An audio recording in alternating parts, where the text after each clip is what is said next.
नमो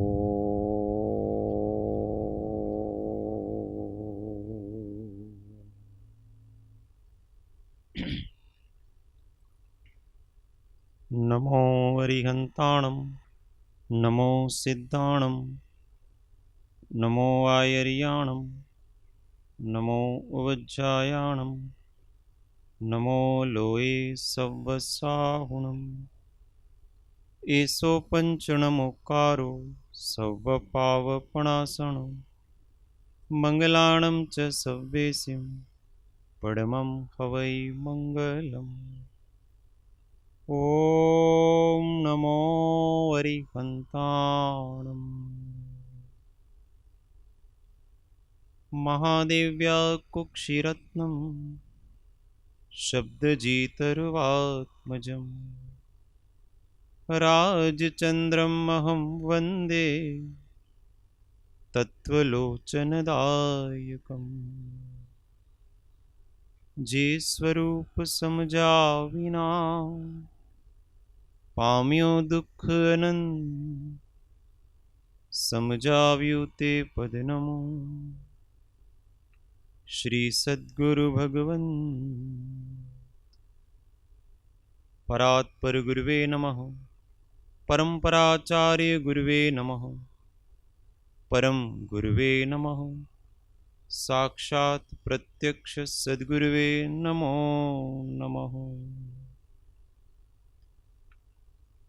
अनंत अनंत भाव भेद थी भरेली भली अनंत अनंत नाय निक्षेपे व्याख्यानी छे। सकल जगत गीत कारिणी हारिणी मोह तारिणी भवाब्दि मोक्ष चारिणी प्रा उपमा आप्यानी जेने तमारा खवीते आपवाथी निज मती मापाई में मानी छे।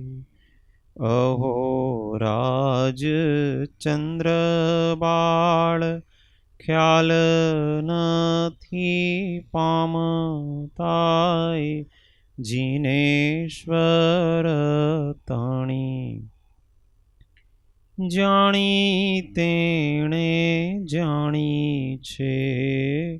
गुरु राज ताणी वाणी जाणी तेणे जाणी छे। ओ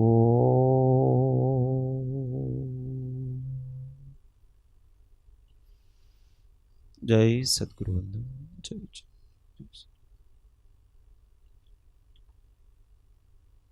तत्व चर्चा में परम तत्वज्ञ श्रीमद राजचंद्र विरचित श्री आत्मसिद्धि शास्त्र उपसंहार।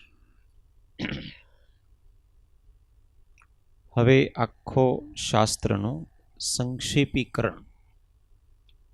उपसंहार एटले संहारनो अर्थ पतावी देवानुं छे, पूરું કરવાનું છે। સંહાર અર્થ મારવાના અર્થમાં આવે છે ને મારવાનો અર્થ પૂરો કરી દેવો। એટલે આની વિસ્તાર છે અને સંક્ષેપમાં સાર કેવો એનો મતલબ અહીંયા પૂરો કરવો છે। આખા શાસ્ત્રનો સાર એમાં આવશે। ગાથા નંબર 128। દર્શન શટે સમાય છે આ ષટ સ્થાનક માય વિચારતા વિસ્તારથી સંશય રહે ન કાંઈ। વિચારતા વિસ્તારથી સંશય રહે ન કાંઈ। દર્શન શટે સમાય છે આ ષટ સ્થાનક માહી। इन 6 स्थानों में 6 दर्शन समाये हुए हैं। विचारता विस्तार थी, आप अगर इसको विस्तार से सूक्ष्म विचार करेंगे तो संशय रहे न काई, किसी प्रकार का कोई संशय नहीं रहेगा। कोई भी दर्शन वाला हो उसको उसके विचार इसमें मिल जाएंगे, उसकी मान्यता इसको इसमें मिल जाएगी। किसी भी दर्शन वाले को ऐसा नहीं लगेगा कि हमारे दर्शन का तो कुछ कहा ही नहीं इन्होंने, सब दर्शनों का है। यहां तो केवल 6 दर्शन का है, बाकी दर्शन तो बहुत सारे। षट दर्शन की पहले थोड़ी चर्चा करी थी, किसको याद है 6 दर्शन कौन कौन से? 6 दर्शन कया कया 6? नो,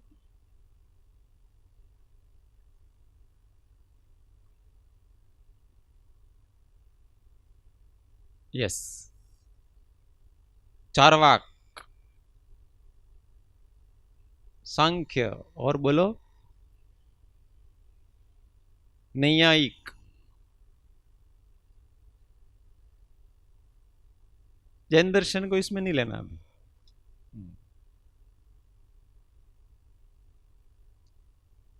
चलो तो अपन चर्चा करेंगे अब इसकी। एक सांख्य नाम का दर्शन,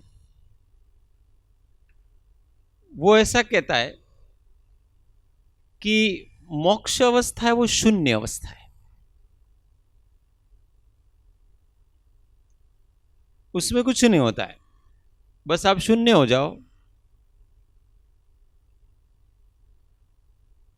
पुरुष और प्रकृति ऐसे 2 पदार्थ माने उन्होंने। तो पुरुष तो हमेशा शून्यवती रहता है, पुरुष मतलब आत्मा, और ये जो जो भी होता है वो प्रकृति में होता है, विकार होता है, कर्म होता है, वो सब प्रकृति में होता है, पुरुष में नहीं होता। तो आत्मसिद्धि में उनको कहा कि हम आपकी बात मानते हैं। कहां पर कहा? यहीं पे कहा, अभी 2 दिन पहले ही चर्चा करी थी। कर्ता भोक्ता कर्म नो विभाव वर्ते जाए, वृत्ति वही निज भाव मां थयो अकर्ता त्याय। कुछ नहीं करता आत्मा, पर की अपेक्षा वास्तव में वो शून्यवत है। सर्व प्रकार से शून्यवत ऐसा नहीं है, पर की अपेक्षा वो वास्तव में शून्यवत है, कुछ नहीं करता है। कब नहीं करेगा? वृत्ति वही निज भाव मां थयो अकर्ता त्याय, कुछ नहीं करता, केवल अपने स्वरूप में ठहरता है, करता कुछ नहीं। सांख्य को भी अपना जवाब मिल गया, आपकी बात सही है। परंतु अगर आप सर्व प्रकार से ऐसा मानो कि आत्मा शून्य ही है, कुटस्थ है, जड़ जैसा हो गया है, तो हम उसको नहीं मानते। कोई अपेक्षा से माना कि स्व की अपेक्षा वो शून्य, पर की अपेक्षा वो शून्यवत है, पर का कुछ नहीं करता है, पर में कभी कुछ इंटरफेयर नहीं करता है, पर अपना तो सब कुछ करता है। अपने तो केवल ज्ञान आदि भावों का करता आत्मा है। तो किसी अपेक्षा से सांख्य को स्वीकार किया, सर्व अपेक्षा से स्वीकार नहीं किया। एक वैशेषिक नाम का दर्शन है। वैशेषिक का अर्थ है कि जब मोक्ष होता है तो आत्मा में विशेष गुण जितने भी हैं वो नष्ट हो जाते हैं। तो ज्ञान आदि, बुद्धि आदि, उनको विशेष गुण माना है, तो वो सब वहां नष्ट हो जाएंगे और सामान्य बना रहेगा, विशेष कुछ नहीं होगा।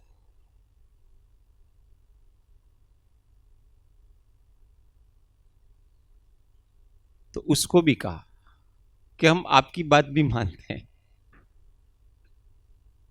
सर्वथा नहीं मानते ऐसा नहीं है।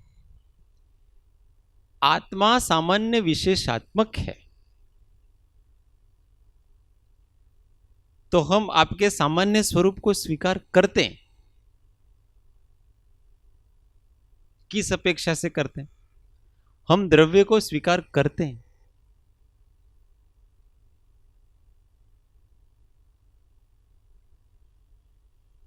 मोक्ष कयो निज शुद्धता, ते पामे ते पन, समझाव्यो संक्षेप मां, सकल मार्ग निर्ग्रंथ।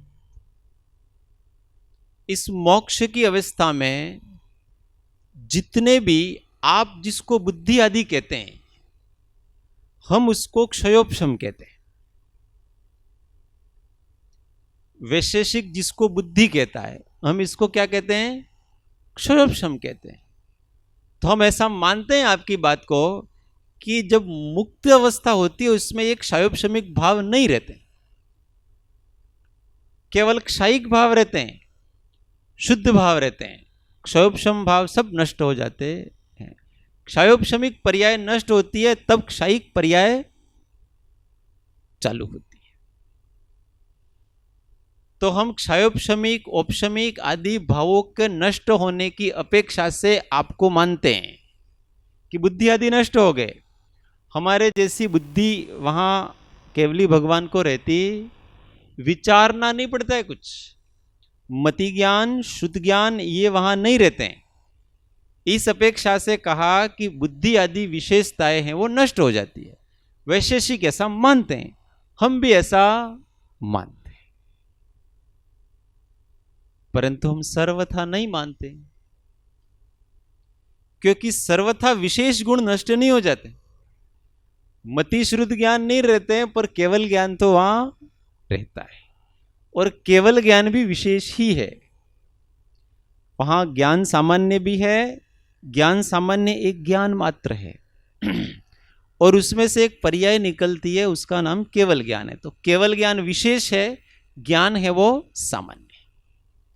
तो सामान्य विशेषात्मक वहां भी आत्मा रहता है, पर वैशेषिक जिस प्रकार से मानते हैं उस प्रकार का विशेष वहां पर रहता नहीं है।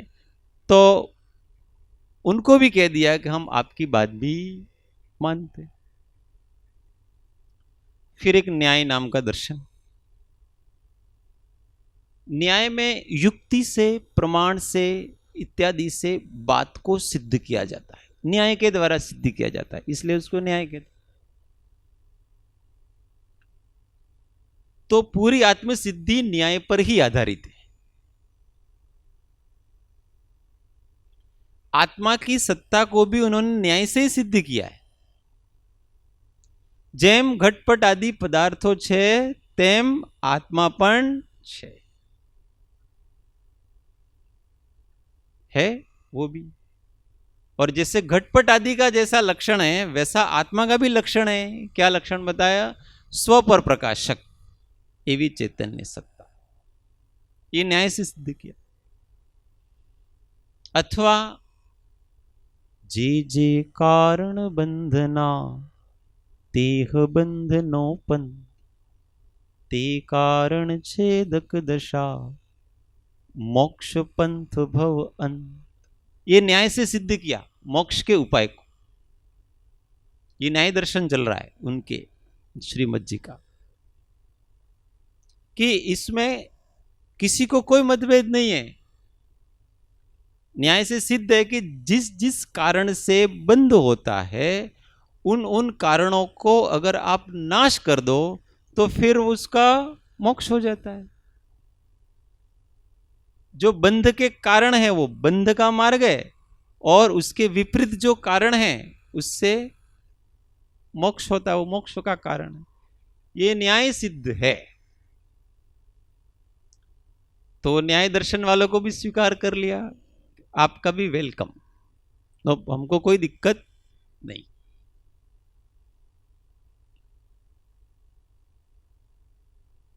एक मीमांसा दर्शन।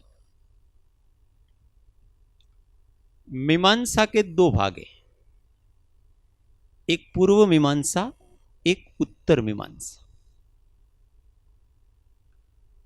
पूर्व मीमांसक कहते हैं कि वेद ही प्रामाणिक है, वेद के अनुसार सब करो। तो श्रीमद जी ने उनको भी कहा, हम भी वेद को ही प्रामाणिक मानते। ये चारों अनुयोग है वो वेद हैं, चारों वेद, प्रथमानुयोग, कर्णानुयोग, चरणानुयोग और द्रव्यानुयोग। उससे बाहर हम जाते ही नहीं है। उस वेद के वेद का मतलब ही ज्ञान होता है। और समस्त द्वादशांगी के ज्ञान को 4 भागों में विभक्त कर दिया है, इसलिए उसको 4 अनुयोग कहते हैं, उन्हीं को 4 वेद कहते हैं। अभी आपने बोले ना आराधना पाठ में, मैं वेद चारों सदा चाहूं। हाँ, मैं चारों वेदों को हमेशा चाहता हूं और उनकी आराधना करता हूं और उनके अनुसार मैं चलता हूं। और गाथा भी लिखी, प्रत्यक्ष सदगुरु योग नहीं, आत्मादि अस्तित्वना जेह निरूपक शास्त्र, प्रत्यक्ष सदगुरु योग नहीं त्या आधार सुपात्र। तो वो आधार माने उसके, आगम को उसका आधार माना। हमने आपके वेद को भी, पूर्व मीमांसकों को भी संतुष्ट कर दिया, 6 दर्शनों को संतुष्ट करें। उत्तर मीमांसक होते हैं वो वेदांत है, अपन जिसको वेदांत कहते हैं वो उत्तर मीमांसा है। और वेदांत एकमात्र ब्रह्म को मानता है। यहां जड़ चेतन ऐसा कोई भेद नहीं है जगत में, एकमात्र ब्रह्म है और कुछ नहीं। ये विकार वगैरह ये कुछ है ही नहीं, बंध वगैरह। तो श्रीमद जी ने कहा हम आपकी बात भी मानते हैं, आप भी सही बोल रहे, गलत नहीं बोल रहे। शुद्ध बुद्ध चैतन्य घन स्वयं ज्योति सुखधाम, बीजू कहिए केटलो कर विचार तो पाम। हम तो ऐसा ही मानते हैं, ये चैतन्य तत्व कैसा है, शुद्ध है, बुद्ध है, चैतन्य स्वरूप है, सुखधाम है। और कितना कहें, कर विचार तो पाम, अभी ही है वो, इसी क्षण ही है। ऐसा नहीं है कि दूसरे कहीं जाओगे तब मोक्ष होगा, ऐसा नहीं है। अभी विचार करेगा तो तेरे को अभी पता चलेगा। इसलिए हम आपकी बात मानते हैं कि हम द्रव्य की अपेक्षा से, शक्ति की अपेक्षा से हमेशा ये जीव शुद्ध बुद्धि है। अभी अपन शुद्ध बुद्ध नहीं है कि नहीं? कोई संशय है किसी को? हाँ, संशय। यस, तो द्रव्य दृष्टि का क्या मतलब होता है? देखो, अपनों ने बहुत बार चर्चा करी कि कुछ चीजें है ना, अपने समझने के लिए, मिथ्यात्व निकालने के लिए बहुत अच्छी समझना कि आगम में शुद्धता 2 प्रकार से कही। अपन कहते हैं कि हम शुद्ध हैं, शुद्ध हैं, शुद्ध हैं, कि द्रव्य शुद्ध है, द्रव्य शुद्ध है, अथवा जो भी। तो शुद्धता 2 प्रकार से, एक द्रव्य की अपेक्षा शुद्धता है, एक पर्याय की अपेक्षा शुद्धता है। द्रव्य की अपेक्षा शुद्धता का अर्थ ऐसा है, अच्छी तरह से समझना ये, क्योंकि ऐसे निश्चय के वाक्य आगम में आएंगे, सुनने में भी आएंगे कि ये आत्मा हमेशा से शुद्ध है, निगोद का जीव भी शुद्ध है, ऐसे वाक्य आएंगे। तो फिर मुक्ति की कहां जरूरत है, शुद्ध ही है तो। शुद्ध होने की जरूरत कहां, निगोद का शुद्ध ही है तो वहां द्रव्य की अपेक्षा शुद्ध कहा है। और द्रव्य की अपेक्षा का अर्थ ऐसा है कि जिसमें पर का संयोग नहीं होता है, एक द्रव्य पर द्रव्य रूप नहीं होता है, मिलावट नहीं है एक द्रव्य की दूसरे द्रव्य में, तो पर के संयोग नहीं होने की अपेक्षा से वो द्रव्य की शुद्धता है। कभी भी जड़ चेतन में घुसा नहीं है, कभी भी चेतन जड़ में घुसता नहीं है। एक द्रव्य दूसरे द्रव्य रूप कभी नहीं होता है। वो अपनी द्रव्यता को हमेशा बनाए रखता है। तो उसके जितने अनंत गुण हैं, उसके जितने असंख्यात प्रदेश हैं, वो हमेशा रहते हैं। एक भी कम नहीं होता है उसमें से, एक भी ज्यादा भी नहीं होता है। अपने आप को वो हमेशा बनाए रखता है। उस द्रव्य की अपेक्षा से उसको शुद्ध कहा, विकार की अपेक्षा से नहीं कहा। और जब पर्याय की अपेक्षा से शुद्ध कहेंगे तो विकार की अपेक्षा से शुद्ध कहेंगे। कि जब सर्व विकार चले जाते हैं, मिथ्यात्व, अविरति, प्रमाद, कषाय, योग, सब निकल गया, तो अब वो पर्याय की अपेक्षा से शुद्ध हो गया। इसको मोक्ष कहते हैं। तो ये शुद्धता दो प्रकार की, द्रव्य दृष्टि से। तो द्रव्य दृष्टि से तो जीव हमेशा शुद्ध है, और वेदांत वाले ऐसा ही मानते हैं, तो उनको कहते हैं हम भी ऐसा ही मानते हैं, पर हम अब उस अपेक्षा से मानते हैं। हम परिणति की अपेक्षा से सर्वथा सर्व जीवों को ब्रह्म स्वरूप नहीं मानते हैं, अर्थात मोक्ष स्वरूप नहीं मानते हैं, परंतु उनकी शक्ति की अपेक्षा, स्वभाव की अपेक्षा, द्रव्य की अपेक्षा सब जीव ब्रह्म स्वरूप हमेशा से हैं। वर्तमान में भी हम ब्रह्म स्वरूप हैं। हम चैतन्य खत्म थोड़ी हो जाता हमारा, चैतन्य हमेशा रहता है। और इसके आश्चर्य की बात यह है कि जिस समय हम अपने को चैतन्य मानते हैं, उस समय हम अपने चैतन्य की अनुभूति कर लेते हैं।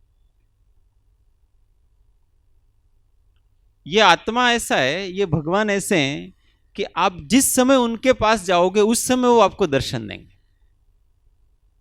नहीं जाऊंगा तो नहीं देंगे। एक व्यक्ति 1000 हत्या करी, उसने 1000 लोगों को मारा, चोरी डकैती जो भी किया। अगर वो व्यक्ति भी भगवान के पास आएगा तो भगवान दर्शन नहीं देंगे उसको। अगर वो उसकी अंतर्मुख दृष्टि करेगा तो उसको जरूर आत्मदर्शन होगा। उनकी इतनी हत्याएं हैं, वो सब गई बेकार में, कोई फल नहीं है उसका। पर एक बार दृढ़ता तो आए, दृढ़ता नहीं आती कि भगवान ने कहा है कि मैं चैतन्य आत्मा हूं, तो मैं चैतन्य होकर के ही रहूं, पर यह दृढ़ता आती नहीं है ना। व्यक्ति उदय के प्रवाह में बहता है,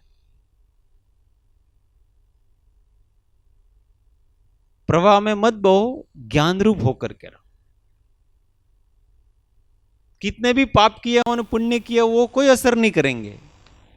वो उस समय केवल अपने स्वसत्ता के सन्मुख है, और भगवान उनको दर्शन देते। अक्रम मार्ग इसका नाम है। जिसको अपन अक्रम मार्ग ऐसा कहते हैं ना, उसका नाम है।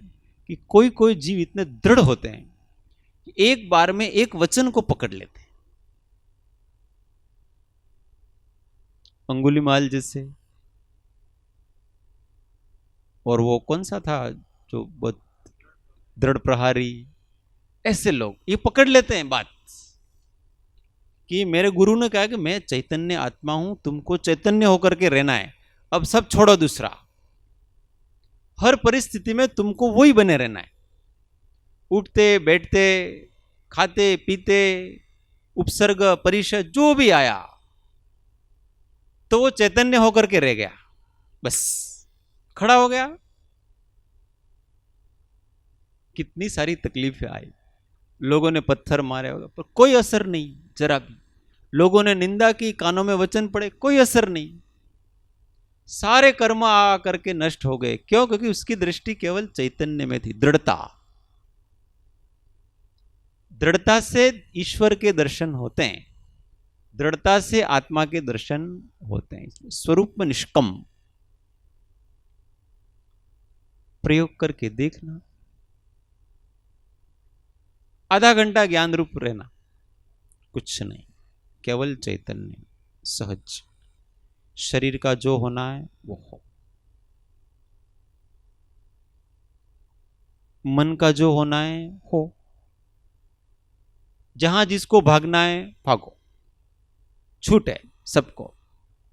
मैं केवल चैतन्य, सहज क्या था, साक्षीवत।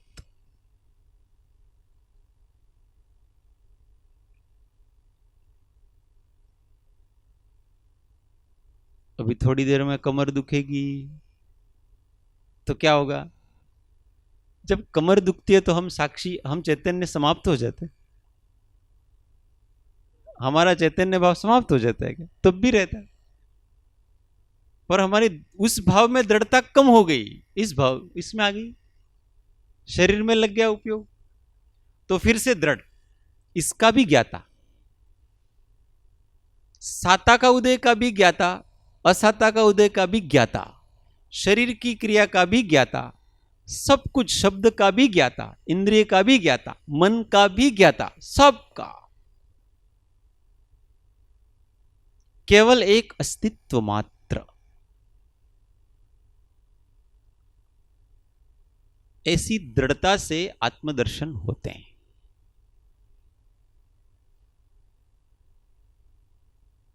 वही तो बताया ना, वो तो पहले से बात होगी अपनी, कि विकार की अपेक्षा कही दिया ना, इसलिए पर्याय की अपेक्षा शुद्ध का मतलब शुद्ध,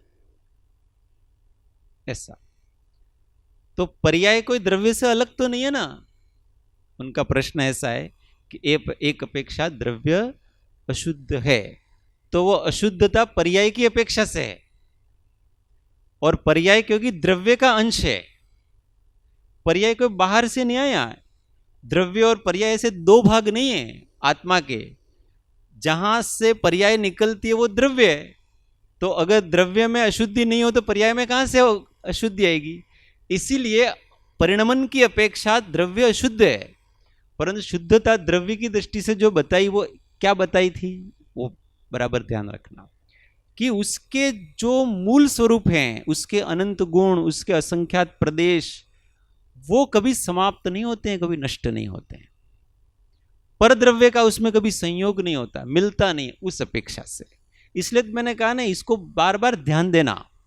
जब किसी बात को ऐसा कहते हैं कि इसको ज्यादा ध्यान देना, तो उसको बराबर ध्यान देना कि यहां शुद्धताएं किस प्रकार से कही गई, फिर उसको विचारना। नहीं तो क्या होता है, विपर्यास रहता है, बना रहता है ऐसा, अपने आप को अशुद्ध परिणति हो रही है और शुद्ध मानता रहता है,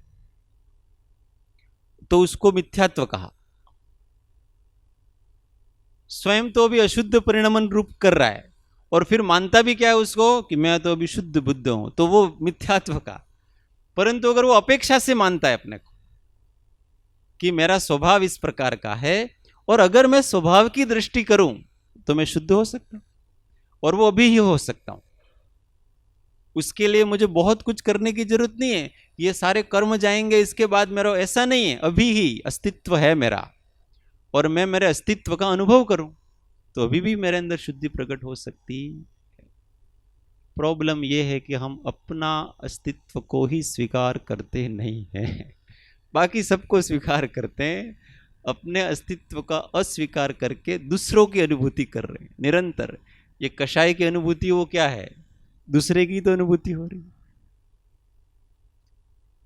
अभी यहां से बाहर निकलेंगे, दूसरे की अनुभूतियां चलती रहेगी, ज्ञेय के आकार रूप अपना ज्ञान होता जाता है, उसके आकार रूप हमारे विकल्प बनते जाते हैं, तो हम कहीं खो गए, और वो ज्ञेय ही हमारे ज्ञान में रह गया, और उसके ही विकल्प रह गए। ज्ञेय की अनुभूति तो नहीं होती है, पर ज्ञेय का जो विकल्प हुआ, उससे राग और द्वेष उत्पन्न हुआ, उसकी अनुभूति हमको हो रही, रागी द्वेषी हो रही। तो ज्ञाता को पहले पकड़े, फिर ज्ञेय को पकड़े। महत्व ज्ञेय का नहीं है, अभी सुवाक्य बोला ना कपिल भैया, हीरा, शरीर, आत्मा हीरा है, और शरीर क्या है, उस हीरो को रखने का बॉक्स। तो उस बॉक्स को सहेज के रखो, परंतु हीरे की कीमत पे नहीं। कि हीरा ही बेच दिया और बॉक्स को सुरक्षित करने में लग गया आप। क्या ये बॉक्स थोड़ा खराब हो गया है, अभी उसके ऊपर डिजाइन सोने का पानी चढ़ाना है, तो ये ऐसा करो, ये हीरा है मेरे पास, इस हीरो को ले लो और इसके ऊपर सोने का पानी चढ़ा दो। तो आपने आत्मा को बेच दिया, शरीर को महत्व दे दिया। तो आत्मा के लिए शरीर का महत्व देना, हाँ आत्मा इसमें रहता है इसलिए इसको थोड़ा ठीक रखना, परंतु जहां आत्मा जाता है, विकार जागे, राग जागता है, ऐसे शरीर की संभाल करना नहीं। बहुत सुंदर बात है। कभी कभी हम व्यवहार के नाम से इतने देह दृष्टि वाले हो जाते। एक साधक थे, तो उन्होंने मेरे को प्रश्न किया, मतलब ऐसे ही बातचीत चल रही थी कि एक कोई साधक उनके मिलने वाले, तो ये थोड़े नेचुरोपैथी की, आयुर्वेद के, मतलब डाइट के बारे में वगैरह ये अच्छे जानते थे। तो वो जो साधक हैं, मुंबई में रहते हैं, वो बहुत अच्छा तत्व ज्ञान सबको पढ़ाते हैं, बहुत गहरा अभ्यास उनका।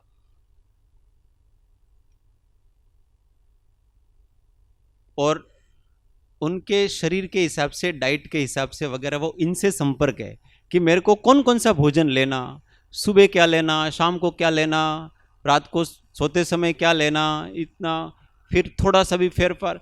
मतलब वो अपने भोजन के संबंध में इतने कॉन्शियस थे, इतने कॉन्शियस थे कि 5 मिनट में आगे नीचे नहीं, आगे पीछे नहीं होना चाहिए, जो कहा है वही लेना, नहीं तो अपसेट हो जाओ, वो आज तो मेरे को वो मिला ही नहीं, मेरा स्वास्थ्य बिगड़ जाएगा।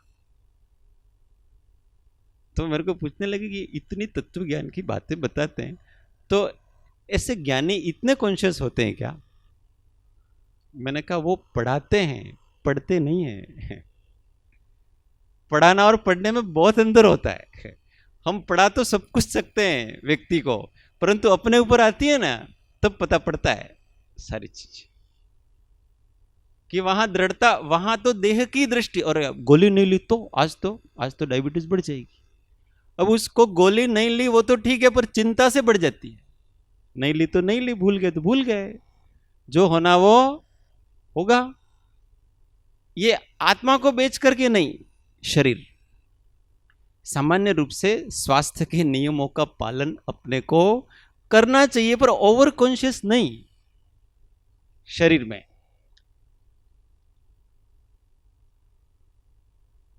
तो ये हीरे को बेच कर बॉक्स बचाना जैसे,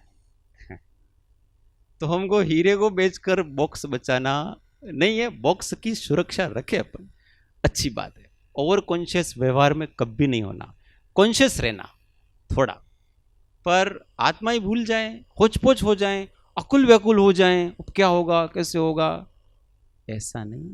अकुलता अपना स्वभाव नहीं है, अपना स्वभाव निराकुलता है। शांत रहो, सब परिणतियां अपने हिसाब से, जो मिलना होगा ना, इस शरीर को स्वस्थ होना होगा तो ऑटोमेटिक सब मिलेगा, उसके निमित्त सारे मिलेंगे। और इसको अगर स्वस्थ नहीं रहना हो ना, तो आपके पास निमित्त हैं तो भी आपको याद भी नहीं आएगा ये लेना है कि नहीं लेना है, वो ऐसा ही होता है। तो भगवान की बात स्वीकार करें और हमेशा शांत रहे। एक जमीनी मत है, वो ऐसा मानता है, वो क्रियाकांडी है कि यज्ञ आदि करो, पूजा पाठ करो, इससे स्वर्ग आदि मिलेगा, अग्नि की पूजा करो तो ये मिलेगा, जल की पूजा करो तो ये मिलेगा, इस प्रकार का। तो उनको भी कहा कि हम आपकी बात भी मानते, यहां तो सब दर्शनों को समाना है ना उनको, तो हम आपकी बात भी मानते हैं, नहीं मानते ऐसा नहीं, हम भी भगवान की पूजा करते हैं, हम भी जीवों की रक्षा करते हैं। कषायनी उपशांतता मात्र मोक्ष अभिलाष, भवे खेद प्राणी दया त्या आत्मार्थ निवास। हम भी प्राणियों की रक्षा करते, देवशास्त्र गुरु को हम भी मानते, अहो अहो कहा है यहां तो, परंतु केवल वहां हम अटकते नहीं है, बस इतना ही है। ऐसे जितने भी दर्शन हैं उन सब दर्शनों को इसमें समा दिया है। एक बौद्ध नाम का दर्शन, ये भी अनादि से हो, केवल बुद्ध भगवान ने चलाया ऐसा नहीं है, ये मान्यताएं हैं। समय समय पर कोई कोई व्यक्ति आते हैं और उन मान्यताओं को फिर पुनर्जीवित करते हैं। बाकी कोई एक व्यक्ति इसका प्रवर्तक होता है ऐसा नहीं है। जैसे एक वीतराग दर्शन है,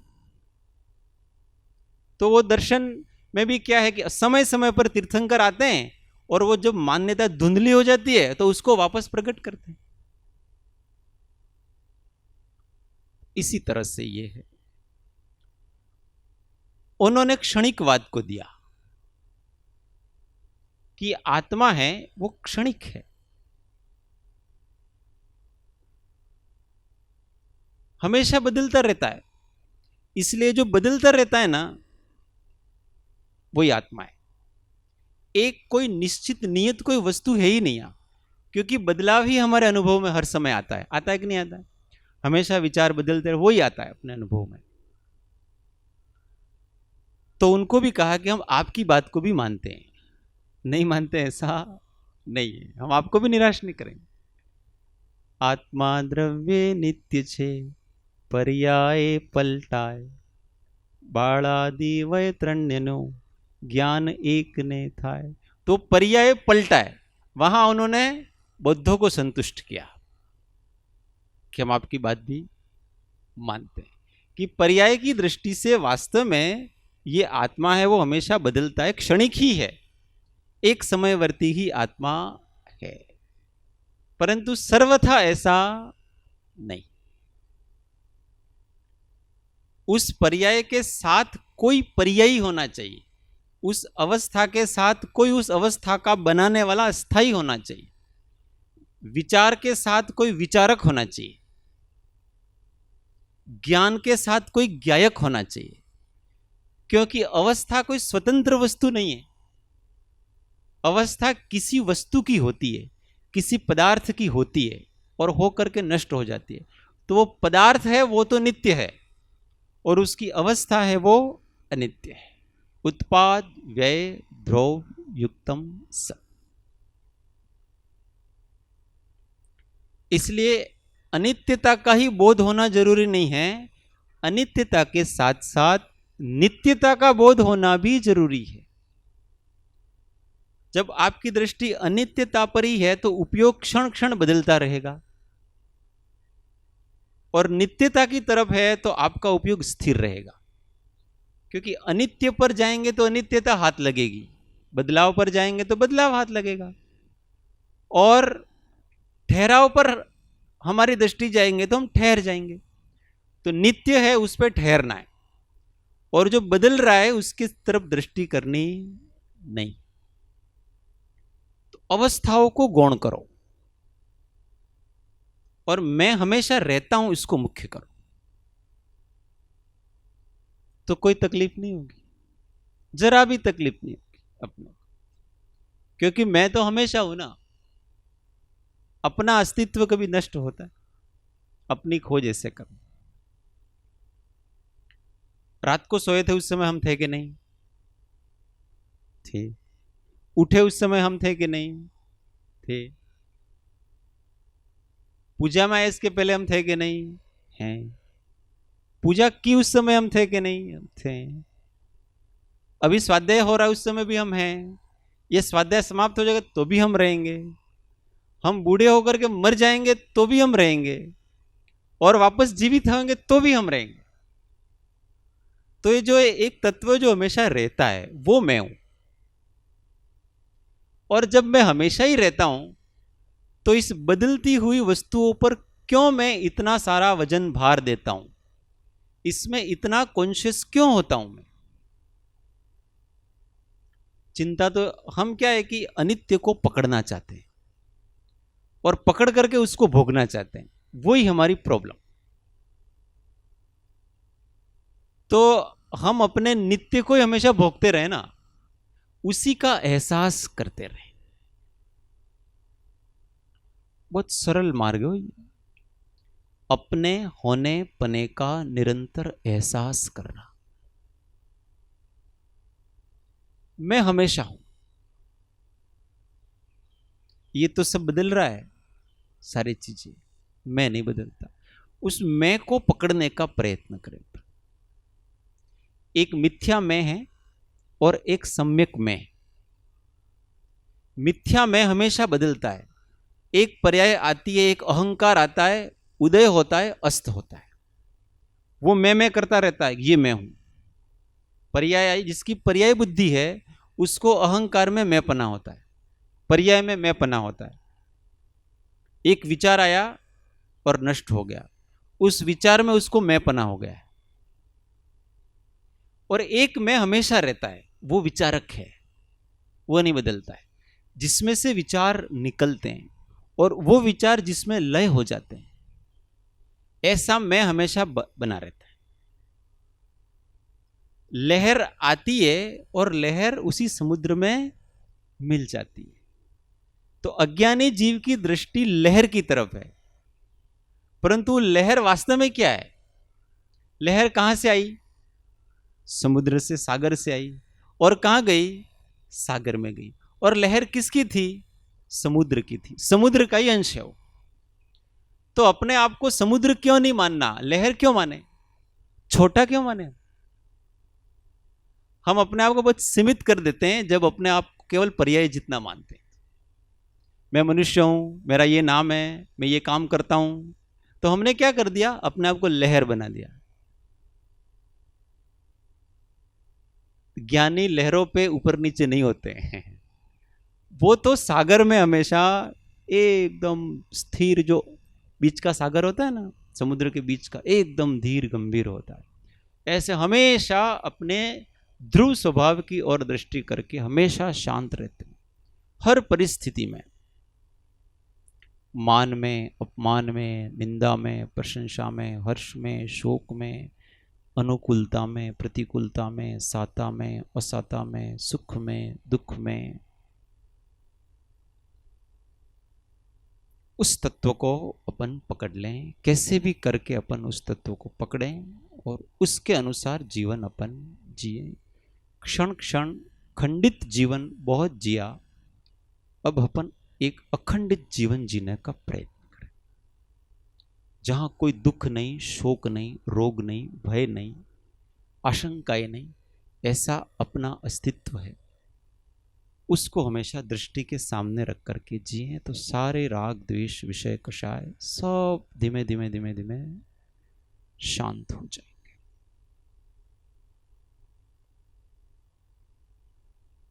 हूँ आत्मा संपरमात्मा, हूँ आत्मा, हूँ आत्मा संपरमात्मा, हूँ आत्मा सम। हूँ तो आनंद नु, आनंद नु, आनंद नु धाम, हूँ तो आनंद नु, हूँ तो आनंद नु, आनंद नु, आनंद नु धाम, हूँ तो आनंद नु, आनंद। हूँ आत्मा संपरमात्मा, हूँ आत्मा संपरमात्मा। सद्गुरु परम कृपाळु त्रिलोकनाथ की जय, सब संतन की जय। आनंद घन ओम। 1 मिनट मौन, आत्म अनुसंधान।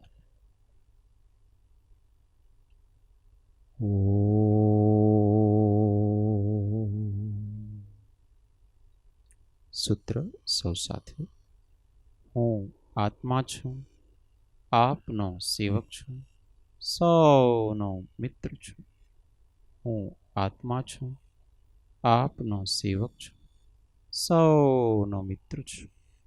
हूँ आत्मा छूं, आपनो सेवक छूं, सौनो मित्र छूं। ओम शांति शांति शांति। जय सद्गुरु।